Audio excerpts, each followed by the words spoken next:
Effectively, the 2026 regulation is a large departure from previous regulation. It's affecting car dimensions, it's affecting aerodynamics, it's affecting tire dimensions. In the way we approach the concept, there are two folds of it. One is to understand what the new recipe for performance is, because as much as the ingredients remain the same for performance, what I mean by ingredients is grip, aerodynamic,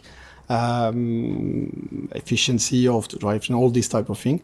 So that remains similar, but the way you're gonna gather them, the way you're gonna aggregate them will change as a consequence of the constraints being different to the previous years. So that's the one aspect of it. The other fold is the conceptual approach.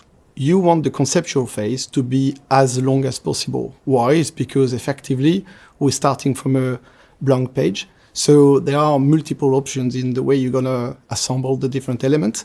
And it's just in the normal evolution. So you draft a solution, you look at it, you find ways to improve it, you draft another solution. It's just the normal iterative process that you follow in development.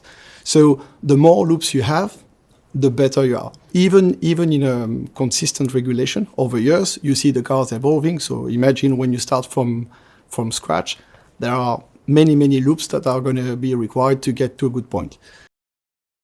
The conceptual process is very much of an iterative process. So the more loop you're doing, the better your solution becomes. At the same time, we've also got, while we are designing, while we are in the conceptual phase, you have some changes because the regulation is evolving, the regulation is ironed out, so some of the inputs are changing and you have to adapt to that. The same is true for our understanding of the tires. During the 2025 season, we had several go at testing the 2026 tires. And then what we learn about these tires, you want to make the most of that learning and implement it into your design. So all in all, you want that conceptual phase to be as long as possible, but at one stage you have to stop because you've got to decide on what you're going to design. Every single part needs to be the best possible. So you need to leave it enough time for the designers. In all that process, one thing we had to keep in mind is that we needed to make sure we leave enough space in our concept for the car to be developed during the season. Because it's clear that the car that will start the season will have very little to do with the car that will end up the season, and the development rate is expected to be reasonably high. But if the car, the base car, the skeleton of the car, hasn't got the space, hasn't got the flexibility for development, it will make it very difficult for us. So the car needs to be capable of that flexibility.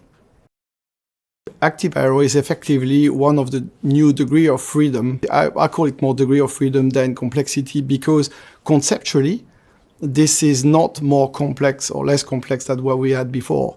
But in terms of degree of freedom is very different to what we had before. It's not like DRS, for example. DRS was only available for overtaking, etc. So in this particular case, active aero in the dry at least will be available every single lap. So it's very much a degree of freedom that you have to take into account in your development.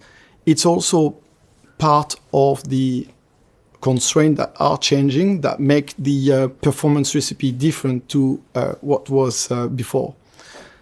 What's quite different, or where the complexity is coming from, is on the hardware side.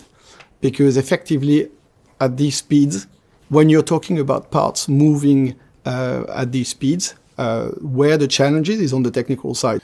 So you have to have a solution that delivers to target, reliability and performance-wise, and that's effectively where the challenge is. The 2026 development, effectively that word efficiency, I don't know how many times we've pronounced it during the week or during the days. It has been central to the whole development. What comes to mind?